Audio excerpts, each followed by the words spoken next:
Family ഫിഷിങ്ങിൻ്റെ final എപ്പിസോഡാണ്. അങ്ങനെ മീനൊന്നും കിട്ടിയില്ല. പകരം മറ്റൊരു പണി കിട്ടി. ഈ വെള്ളം തള്ളി കടലിലോട്ട് ഇടാനായിട്ട് കുറച്ച് പേരും നമ്മുടെ സഹായം ചോദിച്ചായിരുന്നു. എന്നാൽ അതുവരെ പോയതല്ലേ, അപ്പോൾ എല്ലാവരും കൂടെ ചേർന്ന് അവരൊന്ന് സഹായിക്കാനായിട്ട് നിന്നു. പക്ഷെ വളരെയധികം ടൈം എടുത്തു. അതിനൊന്ന് പതിയെ ഉന്തി വെള്ളത്തിലോട്ട് അല്ലെങ്കിൽ ആ കടലിലോട്ട് ഇടാനായിട്ട് കുറച്ച് സമയം എടുത്തു നമുക്ക്. എന്നിരുന്നാലും കുഴപ്പമില്ല, അത് നമ്മൾ വളരെയധികം സക്സസ്ഫുള്ളായിട്ട് തന്നെ ചെയ്തായിരുന്നു. അവരുടെ സഹായത്തിന് വള്ളക്കാരും ഉണ്ടായിരുന്നു. പതിയെ ഉന്തി കടലിലോട്ട് പതിയെ വള്ളം കടലിലോട്ട് ഇട്ടു. ഇല്ല, ഞാൻ നേരെ തൊട്ടപ്പുറത്ത് ചൂണ്ടയിട്ടുകൊണ്ടിരിക്കുക.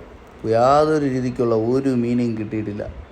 അങ്ങനെ ഫാമിലിക്കാരൻ്റെ മുഴുവൻ ഊക്കും മേടിച്ച് കൂട്ടി ഒരു നിവർത്തിയില്ലാതെ ലാസ്റ്റ് ചൂണ്ടയും കൊണ്ട് വീട്ടിലോട്ട് തിരിച്ചു പോകേണ്ട അവസ്ഥയായി. അങ്ങനെ അടുത്തൊരു വീഡിയോ ആയിട്ട് നമുക്ക് അടുത്ത എപ്പിസോഡിൽ കാണാം. Okay guys, bye, take care.